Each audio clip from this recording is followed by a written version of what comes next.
Welcome everyone. This time I have enabled chat from the beginning, so please say hi. Where are you joining from? And yeah, let's start in a few minutes. Also, to warm up the chat, what is your spirit animal? Tell me in the chat. The question that I ask all the time. Linda, please enable chat to everyone, not hosts and panelists only. I don't know how to do that. For those that hear someone in my background, Linda is actually right next to me, so you might hear random laughing. Next to the host, yes. I do have a question for the audience. I'm not super proficient with Zoom, so tell me, when one of us speaks, is it just one person highlighted, or can you see both of us like next to each other? Okay. No bueno. Need to change that. You're both in the peak. All right. What about now? Oh, now it's only Paff. Somebody help me with Zoom. Paff, how are you doing today? I'm good, guys. Yeah, now it's just like the Paff show. Whee! I'm not mad at that, I'm doing great. I'm excited to be here. All right. Follow host view speaker. Seriously, Paff, have you any idea how to do that? No, I'm usually on this side. People just organize it and then I just pop in a couple minutes before. My goodness. I'm a Google Meets person, You can pin yourself and Paff. There you go. Hey, Ariba. All right. Wait, so, oh my God, does it work now? Oh, I think so. Thank God. Ariba, thank you so much. You saved my webinar. Welcome, everyone. This is the second webinar of Community Talks webinar series.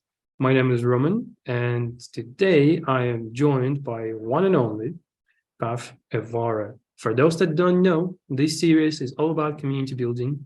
It's an educational piece of content that is educational both for myself, because I am building and engaging my community more this year, and also for you to learn different aspects of what it means to build a community, what goes into it, and the whole art around it. As there are many different communities, I wanted to spice it up, and I invited someone who has co-founded a web3/Twitter community that is mainly hosted on Discord, so not your regular marketing community, which, by the way, when I was compiling a list, the very first 10 communities I could come up with, they were all marketing. So it goes to show that I need to be more aware of what's out there, and Paff is a great example of it. Paff, hi, welcome. How are you doing? Even though I asked that already 3 times. Hey everyone, hey Roman. I'm stoked to be here with the Flamingo King himself. And yes, stoked to tell you all about what we've been building at Take Up Space. Awesome. So some rapid fire questions. First of all, what is the name of your community? What does TOS mean? TOS stands for Take Up Space. And as the name kind of suggests, we really want to empower people to take up more space, whether that be in their personal journeys, as a creator, in their careers. It's really a motto that I've been saying for quite a few years now, with empowering other people to take up more space, specifically underrepresented folk who potentially are, more likely to shrink themselves or, not feel like they are allowed a seat at the table. Mm-hmm. Who is your main target audience? Who is this community specifically for? So we really started building community for intersectional people through an intersectional lens. So as like a Black, queer, neurodivergent person myself, I really set out to create a community that was, a safe space for those people. But ultimately, Take Up Space is for anyone who is on that journey to take up more space as their authentic selves. So obviously, Roman, you are an awesome part of the community. It's really, I think, what really bonds us beyond identities and especially geography, because it's truly global. people in Take Up Space are looking to improve themselves and self-actualize. And we're all a very curious bunch. So it's no surprise that we're all kind of in here on this journey to learn more about ourselves and learn more about the world around us, emerging technologies, and how that kind of relates to ourselves. I can testify to the curiosity. All the people that I've met in the community are super active. There's just so much going on. The chats are always full with questions, with discussions. Honestly, I wake up and reading 200 plus messages is normal. Just how old and how big is your community? We just turned 1. So we just had our first birthday, which is exciting. It was a seed. Yeah. Cheers. It was a seed that started to be planted at the end of 2021, but we launched Take Up Space into the universe on Twitter, of course, on February 5th. So yeah, we've just had our first birthday. We're an Aquarius. If anyone is into astrology, you know that just makes sense that we are an Aquarius as a community. And our community, we have around 5,000 people across socials, across different platforms. As you know, we like to keep it multi-channel. And we have just under 800 people in the Discord server.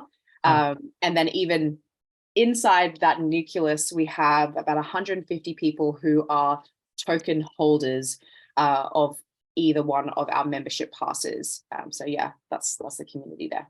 Nice. And for those who are wondering, those tokens are the specific TAS NFTs, which I don't think I have a hold of yet. Are there any more available?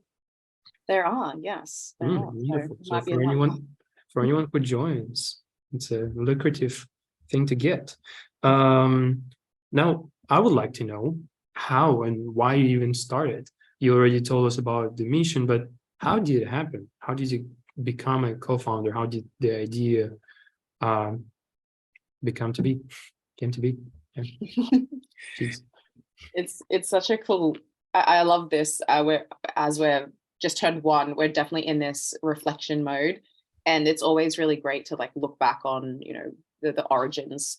And really, Take Up Space was born from the work that I was doing as a creator. So in 2020, I really started to take up more space myself and ended up building a community of around 90,000 people on TikTok.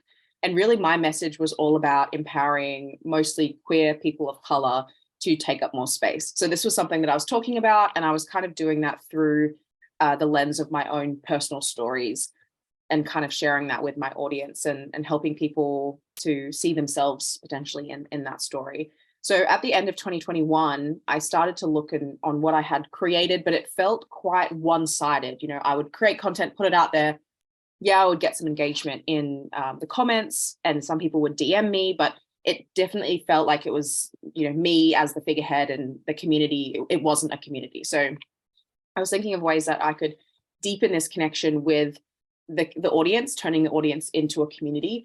And also because, we all like to think of getting different revenue streams. And that was the hot thing on LinkedIn. It was turn everything into a course. So I was like, I'm going to do a course. Let's do it. So Take Up Space originally was going to be an online course helping other folks like me unlock their inner change maker. So that was kind of the first iteration of it.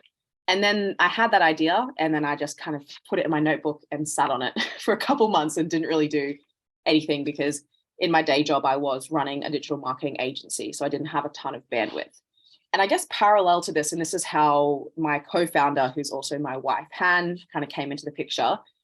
She has been in the cryptocurrency space since around 2017. She actually taught herself how to day trade. So she was very much on the investment and, technical kind of side of the space. And she started to hear about this, thing called NFTs. And I had heard a little bit about it as well through work. And it just seemed like a weird thing, like monkeys were being sold for millions of dollars. And it just seemed like a very weird space. But Han started to learn more and more about it. And she really started to uncover that these NFTs were actually being used as tools for social impact groups. And different people were kind of using this as a tool to organize themselves and come together on a shared mission to create something bigger than themselves. And she started to find these really cool use cases, people using it for decentralized philanthropy. So one of my really good friends, Gina Dunn, she's actually the founder of the Cova Project, who was all about period poverty and ending period poverty in Africa. She started to create her own NFT community to actually raise funds and help with this mission. So things like that started to come to the forefront, and Han started to basically send me these articles and podcasts and little tidbits to be like, I think there's something here that maybe Take Up Space could tap into and leverage. And I was very against it because I was like, Really? crypto, bro, like if you think, I'm not sure, I don't think I'm alone in this, but if I think of crypto, I think of like white guys listening to Joe Rogan, if I'm being perfectly honest. And that's very not me. Yeah, I think I know what you mean. And all Right? the like most popular people with Bitcoins are pretty much white guys. Yes, and the stats definitely back that up as well. So I very much was like, this space, this is not something I'm interested in. But over time, Han started to really, I guess like pill me into this through these social impact groups.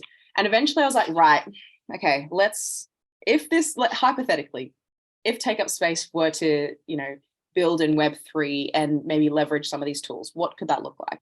And I still remember it to this day. We spent this weekend whiteboarding just for about 12 hours. We did this whole workshop and we were strategizing, and there was such like a palpable energy. And at the end of that weekend, we had created our Twitter. We had like made all of the branding, which has definitely changed since then because it was just me and Canva. And we launched our Twitter thread. So it all kind of came and like exploded together off the back of her weeks of convincing. So that's really how it started. And it is pretty cool to look back on because we've come so far since then and since that original weekend. I also remember that time of transition when you were switching from the previous job to starting this random thing task, like what is it? And I remember you telling me that Han literally pulled you into it. If not for her, I don't think you will be doing it right now. Yeah, absolutely. Very, very grateful for her convincing and also just her insatiable curiosity, because I think, obviously I mentioned curiosity is a theme throughout our community, but she's the type of person that once she has like a seed of an idea, she'll just completely go towards it. So yeah, we really right steered into the Web3 space from there. You rammed into it, really. Yeah. We did. And now you're really making up space for others as well. Oh, I love that. Which I like. Then I guess we can start with the main discussion. And today's topic, as you guys know, it's all about Web3 and creating impact-led community with the Web3 tools. And there are 3 words I can describe Take Up Space as a community with, and it's ownership, impact, and Web3. And the very first topic, the very first word, ownership, is something that when I tell people, it's maybe not the clearest thing because it's not as common in Web2 communities. So, Paff, what does ownership mean in a community? What are the ways members can have ownership? I love this question. This is the biggest maybe misconception about Web3, is that it's all about the technology. And this is what I had assumed, that, if I had learned about what an NFT is and what a blockchain is and all of these technical terms, then I would be completely understanding the space. What is the most revolutionary thing about Web3 and this new iteration of the internet, I believe, is these concepts like ownership and decentralization. It truly is a mindset and paradigm shift, because the way that we create things in the past and the way that business operates and communities operate, we don't think about things like ownership because we're used to being quite passive in the communities that we're a part of. We're used to being audiences. We're used to kind of being extracted, like the value is extracted out of us, whether that you're a user on TikTok and you're just consuming the content. People are monetizing your attention. Like I came from advertising land. That is literally, you're selling attention, you're selling eyeballs on something. And then if you're a creator on those platforms, your content is the platform. Like as a creator, if we all took a TikTok strike today, all the TikTok creators, that app wouldn't exist. But who actually has the ownership of these businesses and communities and apps? It's the businesses themselves. It's not the users, it's not the community. So what Web3 really seeks to do using some of these technology is to give power back to the people who are making these platforms and communities valuable. So the way in which they do that and the way in which we do that at Take Up Space is using things like NFTs. And I don't really even like to say what NFT stands for, because I don't think it necessarily matters. Like, how many of us can tell me what HTTPS stands for? It's a type of, we type it into our internet every day, but we just call it the internet and we go on websites. We don't need to know all of the underlying technology to be able to reap the benefits of it. So basically what these membership passes do as NFTs is they allow people to have ownership over the community.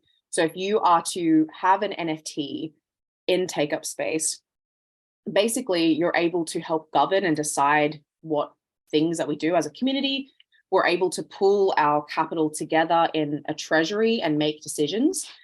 A really cool analogy I've heard lately, this is for anyone who knows Reddit or uses the app Reddit. A Web3 community like ours is kind of like a subreddit. So we have a very niche, interests and passions. It's like a subreddit with a bank account. So we can kind of all come together and be like, hey, we're all really interested in education or philanthropy or media. Let's pool our money together.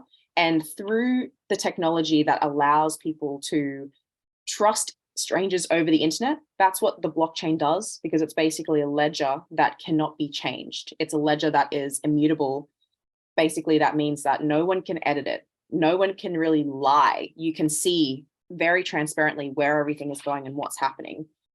So because the technology basically allows you to trust people on the internet, which allows you to come together and do cool shit with your friends on the internet or strangers on the internet. So I think for ownership, like for us, ownership is really about giving that power back to the community. And if Take Up Space becomes the huge decentralized media company and community that we want it to be, then a membership pass that you have ownership of will probably, you say probably because you can't guarantee anything, increase in value. Because it's kind of like, if you were able to have a little piece of Spotify when it first launched, or Apple, that was only really available to people who were employees of the organization. So similar kind of principles in terms of, okay, I have an incentive to help this community grow, because if it does, this piece that I own will become more valuable. So that's like the more financialized view on it. But yeah, I think it's really cool when you can kind of put the power and the decision-making back into the community. We can make decisions as co-founders, but ultimately our community has a huge say in the things that we do together. Just to kind of clarify, and by the way, this sounds amazing, because as a community member, quite often, if the founder is not happy and wants to shut things down or change things, you don't really have a say in it. So this is a great model in this case. I'm just curious, you have sort of different tiers or types of members. You have the Twitter followers, you have the Discord members, and you have Discord members that own NFTs. Do all of these groups have different levels of ownership? I assume the ones with the NFT ownership have the biggest say in where community moves in terms of direction. I would say in terms of ownership, that is really for token holders only. So, Twitter followers and people who are in our community, they come to Twitter spaces, maybe they come to events that we do, but they don't have a membership pass. They're in our community, but they're not members of our official members. So those members have the right to vote on different proposals, put their own proposals up to be discussed with the community, and they really get to help ideate and create things, co-create with us as well. So I would say that that's like the core people who really have a say. And the other people, they're kind of embracing the network effect. So if we continue to increase our audience and our distribution and the content and the resources we provide, obviously everyone wins from that. So all the good stuff isn't just for the members themselves. As you know, we do a ton of free and accessible things for other folks as well. But really, we want to have people who are really invested, reap the benefits of having like governance and voting rights in the community. And that makes sense, because if you're invested and you want to get involved, all that effort is rewarded because you become the member, you actually put in time and effort, and then you have a say in it. Because I can buy every course and consultation from Justin Welsh, but I doubt I will have much say in his community. The second question, what is a decentralized community? You kind of already discussed it in a way, but in terms of ownership, in terms of Web3, what is a decentralized community? And is it only applicable to Web3? Because I don't think that term came to popularity before Web3 existed. Yeah, I read a really cool article yesterday on how Wikipedia was the first decentralized autonomous organization. Because if you think of how Wikipedia works, everyone can come in and edit and create, a Wikipedia page and add sources and add information. It's literally like a global community effort where people are coming in and you're spending their time and resources to build this public good, essentially, that the world can enjoy, I think, still for free. So I thought that was super interesting. And that proves your point around decentralization has absolutely been around forever, but maybe the term is definitely more popularized nowadays with Web3. If we think of, decentralization, it's worth talking about, like, what is centralization? And that is really when all of the decision making, power, and everything is kind of centralized through usually like a hierarchical structure where the people at the top make the decisions and the people at the bottom just kind of have to deal with it. We've all been in those organizations and know how that feels like when, potentially your managers or your boss's boss is making decisions that affect you and you have no say in what's going on. So decentralization seeks to have more of a flat structure and less of a hierarchical structure where everyone can have a share of voice. But what I would say is the biggest myth about decentralization that I've come across, that I personally had to unlearn, is that all decentralized autonomous organizations, which is called DAOs, are completely flat. And everyone is just, putting their hand up and has a say in every single decision that is made. And what I've realized, it's actually more of a spectrum. So different organizations will have some aspects of centralization, and then they'll have some aspects that they will allow their community in for input. So when we realize that, it's really cool to think about, okay, we can all be a bit more decentralized. And you've probably done it, Roman, you've definitely done it without maybe even thinking. When you're asking your community, what do you guys want to see from me? That is giving the power to the community to have a say. And then you're taking action off the back of that. Doing polls, when, community members send you cool things about flamingos and you start creating content about it, like you're being led by your community and, giving some of those, giving away some of those, power or ability to, what's the word I'm trying to think of? The lead, I guess. Yeah, exactly. That's what I've always aimed to do, because my community is not about me as much as everyone's raving about flamingos. Thank you, by the way.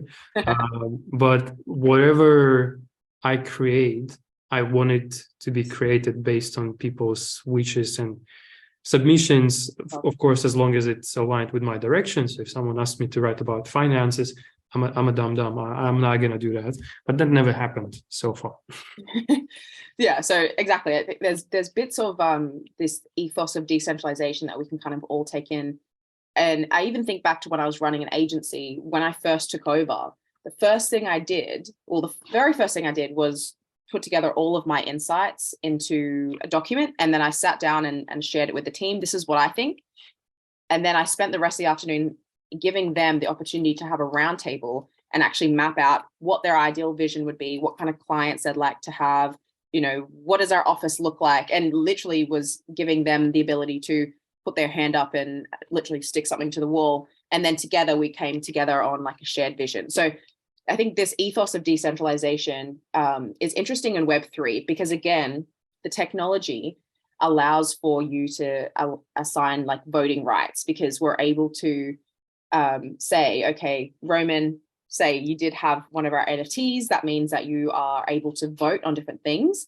And then we're able to kind of, put something to the community and everyone can vote. And then you're literally having a say in the direction there. So there is a question from John, and he is asking, is it actually decentralized though? Asking the community simply allows you to share your input and vote. The decision is still being made by a person on the top.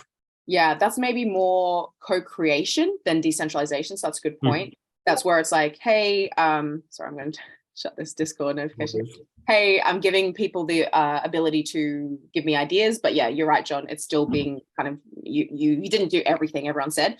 But if you were like, hey, submit all of your ideas and now we're all going to vote on it, then that would be more decentralization. So yeah, it's difficult to sometimes pry apart some of these concepts of like decentralization, ownership, co-creation. It all kind of comes together. Really, the whole point is empowering your community to build something that you really all are invested in, and it's kind of greater than the sum of your parts and bigger than any one person. So to summarize, it's less about the terms, which can be very confusing, and there's very thin line between all of them. As you said, it's a spectrum. What's important is that you give the opportunity for your members to speak out, and you actually consider and act on their wishes. Because I can listen to my community all day long, but I can still decide tomorrow, well, screw flamingos, I'm all about penguins now, which never will happen. Which, if that happens, then I'm not really decentralized. I'm not really I'm not really empowering my community, right? Yeah. Let me give you all an example of how we're doing it in Take Up Space, which might be a bit more, because I know some of these, I've been in the space now for a year, and it really has taken a year of thorough research to understand some of these things, because it can be confusing. So with Take Up Space, we've just recently launched a media company, and we want it to be decentralized or sufficiently decentralized. So the way we're doing that is we're kind of looking at each stage of a normal media company.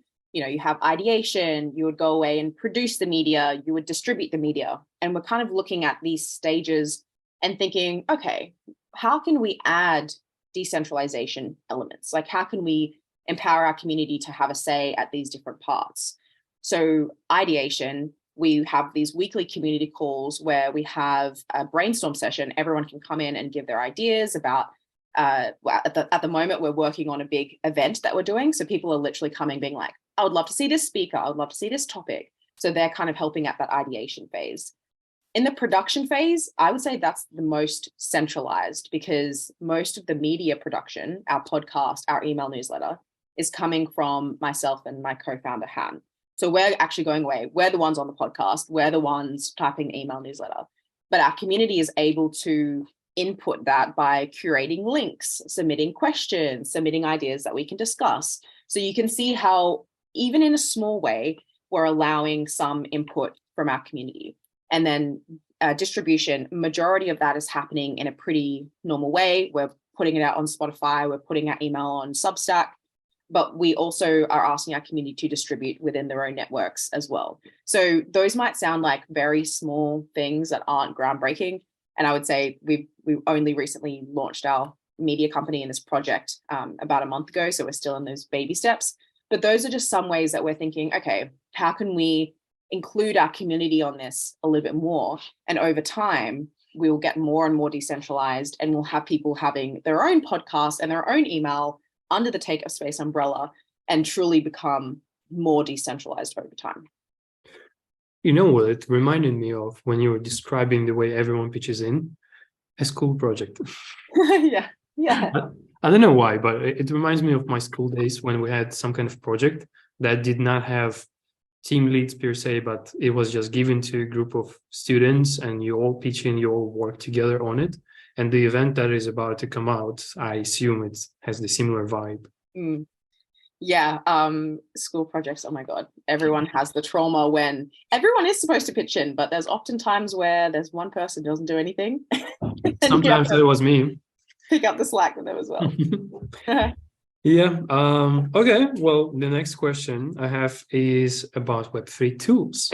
Ariba, I believe. Oh, yes. She made the point that so much of Web3 has become about the tech, which becomes a roadblock for entry. So how do you manage that? An additional question. And also, what Web3 tools are you using to build and grow and manage TUS? Yeah, I love this question. So I would agree that the technology piece can be very difficult to get your head around, but I do think it is important for people to have at least a base level understanding, because essentially the technology underpins all the things we're able to do on top of it. One thing that we specifically did at Take Up Space, and this is something that Han completely headed up, was we saw that the space was just crying out for an accessible, interesting, legible playbook on Web3. So we actually created the Beginner's Web3 playbook. It started out as a 5-week interactive course, kind of I like love it. I love it, by the way. I looked through it and it's really yeah. But I'll remember a point that I'm going to make off the back of this. And yeah, that was really to try and make it more accessible for people, and also catering to different learning styles. So we had video, we had like webinars, podcasts, and also practical tasks. So Han previously was a teacher, so she definitely tapped into that, and an educator. And people were actually going away and coming up with doing their own little projects and coming back and discussing it to really embed that learning. So I think that is a great resource, and I'll definitely share the link for anyone who's wanting to learn more. I will say Han probably is going to explain things a lot more better than me, and yeah, you can kind of go through that resource and get that base level understanding. Then what can happen is you can start to see, okay, cool, here are the different moving parts. How can I Legos basically, how can I like click these together to suit my purpose or mission? And for Take Up Space, really the core tools that we use are NFTs, which act as our membership pass. And that's the main kind of Web3 technology that we use at the moment. We don't have an app. We don't have a platform yet. It is very much the actual tool of the NFTs, which I'll give an example of what we're able to do with that.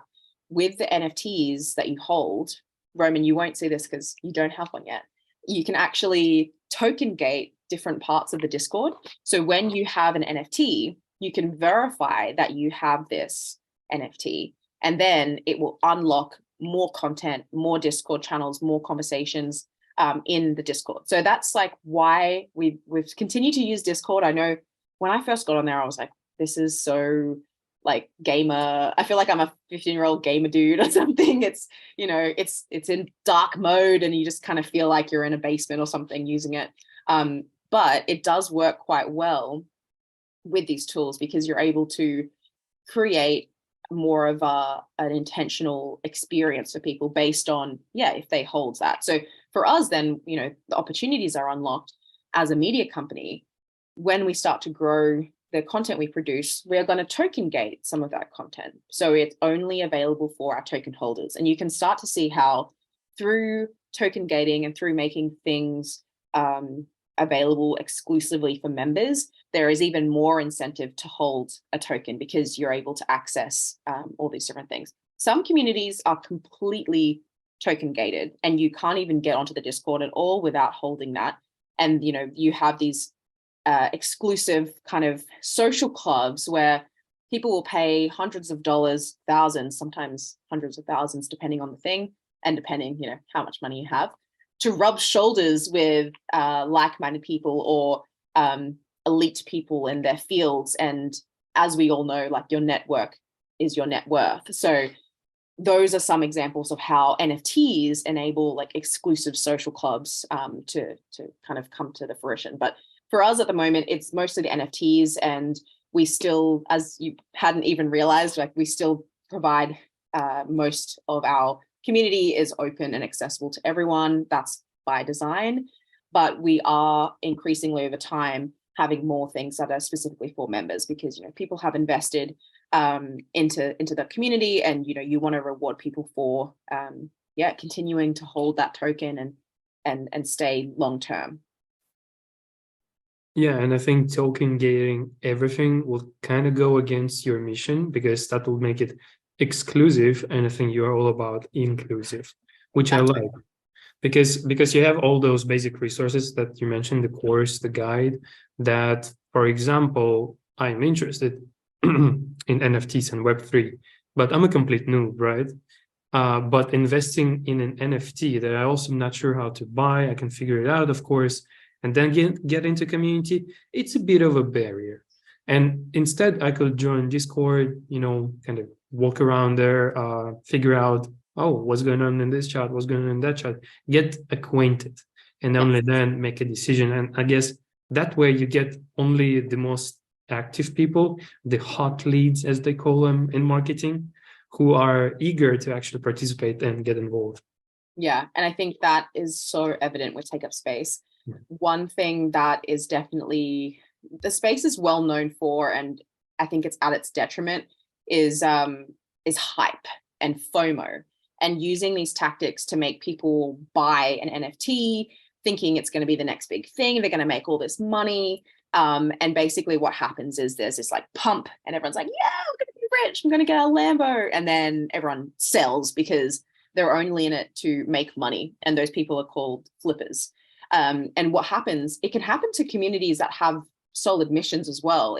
If people get their hands on it and think this is the next big thing, I can make lots of money from it. People start to sell it at lower and lower and lower prices, and it really damages the community, because what you have left are people who maybe aren't aligned with the mission or are literally just in it for the money. I think one good thing about Take Up Space, which at the time didn't feel good, is, we launched our first collection, NFT collection, in April, and it didn't come close to selling out. It still hasn't come close to selling out. And so, we weren't able to raise the funds that we initially thought to do all the things that we initially wanted to do. But the good side of that is pretty much every single person, bar maybe 3, have held those tokens for over a year and are still with us and haven't, tried to sell it really low to make some cash. And we've never had people come into our community being like, pressuring us to do more things to make the price of the NFT go up or anything like that. And I think that's the beauty of building with intention, is every person in there, is probably going to hold it for life. Unless something weird happens, like, those people are really here for the mission and believe in what we're doing. And therefore they're going to be there for the long run. So I just wanted to mention that, because it is something that happens in the space quite a lot, but I'm very grateful that we are like a small but mighty community, is what I always say. And we've seen, maybe we didn't get all the cash we absolutely could to build a million things, but we're still here a year later, and we still have a very solid core of people who believe in that mission, which I think is more important. I love it so much, because I believe the communities that lead with intention and try to create impact, and as Sophie Miller also mentioned in my post earlier today, those that are thinking long-term vision and want to leave some kind of legacy, those are the ones that really stand out, and those are the ones that really matter. Because if I join just for the sake of money, NFT is cool and I want to sell out, I'm not going to stick to your mission. I don't really care about it. I'm here for the money. But then if I stay and I buy the NFT and I participate in it, even if the price never goes up and the community stays on the same level, to me, that sounds way more exclusive, because you're part of this pretty long and pretty impactful mission. It's more exclusive than some kind of community that, will lend you a Lambo. Cool. I cannot drive Lambo in Helsinki. I think I'm going to be stuck in the traffic half of the time. Exactly. I have one last question, and before I ask it, I want to remind everyone who is watching, if you have any questions at all, drop them in the Q&A right now. We have around 18 minutes left, so we can address them. 17 minutes left, so we can address them by the end of this session. Now, the last question that I have is, what will you change about your community? Ooh, this is a good one. I think the tempting answer is to make it bigger, because, you know, if it's bigger, then that must mean you're having bigger impact, and maybe you've pulled more capital and you have more resources to work with and build cooler things. But I think that, like I just said and just previously, bigger isn't always better. And, you know, sometimes it's better to go slowly than to, just kind of grow at a crazy pace and not have the operations or the structures in place to really like nurture all those people. So what would I change? It's just so hard because I feel like we're in a really good spot, which is probably kind of cool. Don't say it's perfect. It's definitely not perfect. Look, if I could change anything, I would love to have more funds in the treasury, because a huge goal of ours at the moment, the two creators who are creating content for our media company is myself and Han. And we have a goal to increase that to 10 creators by the end of the year. And to do that, we want to be able to fund creators to create content under the Take Up Space umbrella, and also to just fund their own like individual content projects and journeys. So to do that, we need funding. So I would change our treasury bank account and increase it so we can get more creators on board, and specifically diverse creators. And speaking from experience, like, it can be quite challenging existing out loud and creating content that is very personal, because you can be subjected to abuse online, and it can be very vulnerable for people to do that, and sometimes unsafe.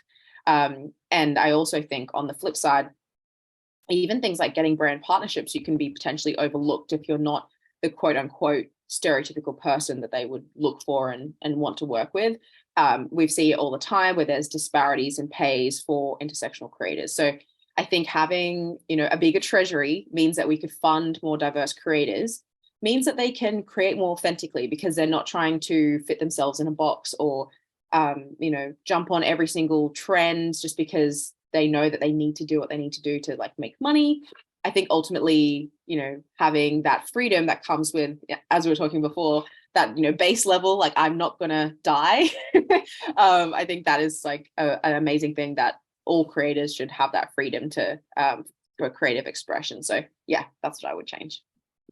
Well, I see you on panel discussions quite often, and I think you're in the right direction already. You have a strong personal brand yourself. And I hope you reach that goal by the end of the year, because I think TAS needs to be, well, as much as you said, not bigger, but it needs to be bigger, because it stands out to me as the community. That is the only community I would want to learn Web3 in, just because when this hype was a year ago, everyone was dumping on me all kinds of materials. It was so technical. It was not really inclusive. It's too much, and it's still going to be a lot, right, to learn. There's a big learning curve, but somehow, because you have a bunch of beginners in your community that are probably like me, it doesn't feel so scary. Okay. I have one question from Q&A, Anya, and the question is, how did you build your Discord server? It seems like a very confusing platform to get started with. Are you managing it all by yourself? Thanks, Anya. So to get started, I agree, it was quite confusing. And luckily, we actually had, I would say probably like our first official community member. Their name's Glixme. They're actually based in London, and they just found us on Twitter within a couple of days of posting our very first tweet, and we were starting to talk about, what we were trying to do. And they reached out to us and was just so supportive. And we were like, oh, we really want to do a Discord server in the next couple of weeks. Actually, I feel like they might have just nominated themselves. Anyway, in one weekend, they put together a whole Discord server for us. And it was such a weight off our shoulders because it was a huge learning curve to understand the platform and, how to structure the content and the like user journey. Nowadays, yes, Han and myself manage it. Han was able to do all of the token gating and more of the technical side of things, which is very much up her street. And I pretty much just jump in, send funny memes and tweets and chat with people, which is my specialty. So yeah, I would say there's definitely a learning curve. I know nowadays, like a year sounds like it's a very short amount of time, but in this space, because it's so new and emerging, so many things have changed. Like when we first started, there wasn't a playbook on anything, let alone like setting up a Discord or even creating an NFT collection. Nowadays, there are courses, there are, resources, there's guides, there's heaps and heaps of stuff. So I know that there are definitely easier ways to do it than when we first started. But yeah, very grateful for the universe giving us Blixme and for them, just doing it over a weekend for us, which is very lucky. Yeah, I can testify to that. A lot of memes come from Paff and they're funny. Yeah, you're very active in the chat. Like seriously, every time I log into there, you're always there. Which is something I think very important for any beginner community, like that the founders need to be involved and engaged as much as you can. I think the first stage of community growth is you doing everything 100% pretty much until your community grows and they start taking a bit of ownership and engagement off your shoulders. Yeah, I would say that like I still to this day will personally welcome in everyone that comes in and introduces themselves. And with every holder of our NFT, we launched a newer one in December, which is specifically for the media company. And they're like founding members of that media company. So I personally have set out to have a one-on-one chat with every single one of those people. And it's a lot of work to do that, but it's invaluable, when you get to know people on a one-on-one basis. You understand them, you understand, what brought you to the community. That gives you more insights on trying to find more people like them. But also, what does success, and this is probably my marketing hat, but like, what does success look like them for being in this community? Do they want to make friends? Do they want to learn? Do they want to contribute? It's different for every single person, and you're never going to get those insights unless you speak with your community. Well, definitely reaping some rewards from all that effort. I know the power of one-on-one interaction as well. That's how we met. I know. All the networking calls that I've done over the year, over a couple of years now, almost 2 years. Getting to know your people one-on-one, as many of them as you can, is invaluable because, for example, the call I had just earlier today, the guy that connected with me, I would never imagine that he's as funny and bubbly if I never talked to him on one-on-one. Because he has a suit, like he wears a suit on his profile picture. So the instant vibe is like a little corporate, a little bit like stiff maybe. And I would never know that he's a diehard Harry Potter and Game of Thrones fan if I never talked to him. So if anyone out there, and you don't have to have a Discord community, you don't have to own a whole NFT collection. If you're looking to build your community, a following turned into community, try to get to know your people. Regular coffee chats are something everyone can do. Half an hour, once a week, piece of cake. Even like trivia nights, that was a super fun thing that we did every Sunday for a couple months, is trivia nights. Because then, because I know sometimes people are like, oh my gosh, we have quite a lot of neurodivergent folk in our community as well. Who are like, oh, I don't want to speak one-on-one with someone, that's so scary. So having something like trivia where it's like structured fun, we're all coming in, we all have like, we know what to expect, well, not the questions, but everyone can just have a bit more fun and it's a bit more casual and laid back. Like that's another way. You don't have to be super structured webinars to connect with your community. You can keep the fun aspects because we're all human at the end of the day. We might want to be our best selves and, learn about this new emerging technology, but we also just want to have fun with our friends as well. I need to take a few pointers from you because I like that. I think the more accessible fun is for the community, the better. Because I think Zoom is still quite a bit of effort for people to sign up and go through all the links. I hope it wasn't too much effort for you though. And if it was, please tell me so I can improve my process. But are there any more questions from the audience? We still have a few minutes. We'll be happy to discuss whatever you want. And if not, or while people are typing, I have a question for you. I already asked you what you would change about your community. What would you improve in the current state? Besides the content creators and treasury? I would improve the onboarding flow. This is a part of the process that is very annoying to me because a lot of people in the space are choosing to be anonymous. It's not as easy to create a smooth and seamless onboarding flow. So I'll give you an example. We dropped this new membership pass in December. We had a bunch of people mint them, which is what you call like buying them. And then after that, I was like, well, I want to reach out to every single person and thank them and invite them to the Discord and invite them to a community call that we're going to do in a couple of weeks. And the information I had is basically like their wallet address, which is kind of like having someone's bank account.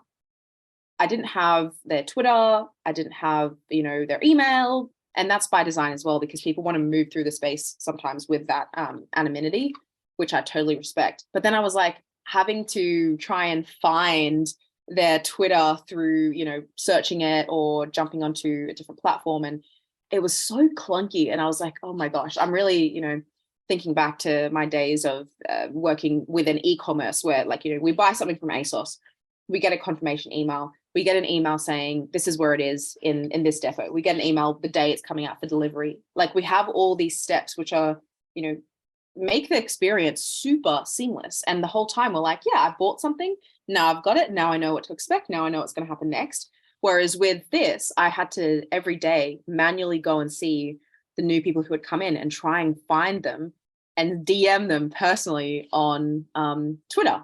So that is, that is a thing that is a huge issue that we will definitely see improve in the future, which is the user experience. Like you even said, I don't know how to buy an NFT, creating a wallet, buying crypto. These are huge learning curves and barriers for a lot of people. And it can be really scary. And it makes even the most technologically savvy person, like I was, designing websites when I was 12 and my own MySpace and stuff. So, obviously I'm pretty good at technology stuff. And this made me feel like I'd had no clue, like a fish out of water when I was first doing all those new things. So that's what I would improve. And that's definitely it's not just take up space. It's definitely all kind of Web3 native communities that onboarding and onboarding process is still a lot left to be desired. So you need to stalk people on social in order to find them. Pretty much, yeah. Are you always successful, or are there times when they're just anonymous and there's no detail? Yeah, there's some that I haven't been able to find, which is a shame. The good thing was a lot of people, when we first launched it, tweeted and said, I just minted this, and I was like, cool, and tagged us. So I was able to follow them and DM them. But yeah, there's quite a few people that are anonymous and that I sadly won't be able to connect with. And I guess from their perspective, they would be able to come and follow us and find all of our information from our socials anyway. But if you buy into something, like if you join a community, we're all used to getting an email. And I had actually one lovely person, Chinru, this was her first ever NFT that she ever got. And so she bought it. And then she messaged me on LinkedIn. She was like, what do I do now? Or she was like, what happens? what do I do? And so that was a huge eye opener. That was like, wow, there's a lot left to be desired. I felt very honored that she would choose Take Up Space to be her first NFT, which is pretty cool. That's cool. But yeah, there's lots of learnings there. Onboarding is never the smoothest one, right? I just started as a freelancer like 2 days ago. I'm not drowning in clients yet, but onboarding is something I have not put enough thought into. And yeah, it needs to be. I think that part of the process is always something that can always be improved. Yeah, and it's so important, right? It's like someone has made the decision to join you as a client and invest or join the community, and they've made an investment, they've bought something. And, you know, there's this concept of cognitive dissonance where you buy something and then you might have like what you get isn't quite what you thought you were going to get. And you want to like smooth that out as possible. And in this world, it's just not quite possible there. So I'm stalking people on Twitter and I'm DMing them. Some people's DMs are closed, so I've got to tweet at them and like, you know, try and get their attention. But it's tricky. Maybe an idea for you, but more like an example of when I purchased something and I immediately was turned off when I started. I'm a gamer. I play a lot of video games. So I bought this game not so long ago, paid top dollar for it. It's a Marvel game, and I'm a Marvel fanboy. I bought it, and the very first hour, I was like, why did I buy it? And not because the experience wasn't, like the purchasing experience wasn't good. It's smooth, it's PlayStation. But the way they entered the story, the way the UX maybe was a bit clunky to me. It just turned me off. And it's 2023, and the graphics were also kind of meh. No, not like the graphics, but the facial expression. Tony Stark is just the most plain face ever in the entire game. And so it's just sitting there and I'm not playing it. Then I got Hogwarts Legacy game, literally 3 days ago. And the very first impression, it's like a movie. Like every video game follows the same movie concept. Like you need to have a immersive introduction. I mean, there is a dragon attack at the beginning, and that caught my attention. I just stayed till now. And I love that. Maybe when, I don't know the platform, how it works when people buy NFTs, but maybe there could be some kind of welcome video. Yeah. That tells people this is how it is. You might get the email, you might not if you haven't provided your contact information. I will stalk you. Yeah, prepare to be stalked. The platform is not something that we created, so it's not as customizable as you would hope. But even those things, like, you know, having a link to a welcome video that pulls them through, I think that's really cool. But I think also what you've hit on, I know we've hit time, but where they bring you into the story, one thing that I've really learned over the last year is this need to create a call to adventure. And it very much is thinking about stories. And, you know, if someone's coming in to take up space, like they need to know the story that they're about to go on and then the adventure they're going to go on together. And, you know, buying this NFT is just your ticket to that ride. That's just how you get in. And then we're going on this journey. And then it really matters how you, communicate that and make it compelling and interesting and concise, but then live up to the expectations. Because if you think you're going to do this like really cool, like Marvel adventure, and Tony Stark is like, you know, the wittiest, funniest guy ever, and then you like get dropped in on this story that's not really living up to it, you know, it's like, oh no, I'm going to go play Harry Potter. So yeah, I think that's a great example of that. All right. Well, we're out of time. There are no more questions. I'm going to start wrapping up. I shared the links, all the relevant task-related links in the chat. So please, everyone, feel free to follow them on Twitter, join the Discord channel, where you can find me as well, and subscribe to their newsletter on Substack. I just want to welcome. I just want to thank you, everyone who has attended, everyone who is watching, and especially you, Paff, for being an awesome speaker. This is a topic that many people are a bit clueless about because of the hype before, the cluelessness that followed. And I think it's pretty clear that decentralization, as an example, is maybe not as important just as a term. It's more about the idea. You want to empower your members, you want to give them a chance to vote and participate in decisions, but also you take action based on those decisions. Co-creation, I think, is a nicer term. And it's amazing to see that the only Web3 tool you really have is what creates the NFTs or distributes it. So it's very accessible. Anyone who knows what Discord is or even not, download the app and join us. It's as simple as that. Thank you, everyone. I hope you're having a nice rest of the day, and I'll see you next Thursday with Safran Sumner on how to secure PR and brand partnerships for your community. See ya. Thanks, everyone. Bye.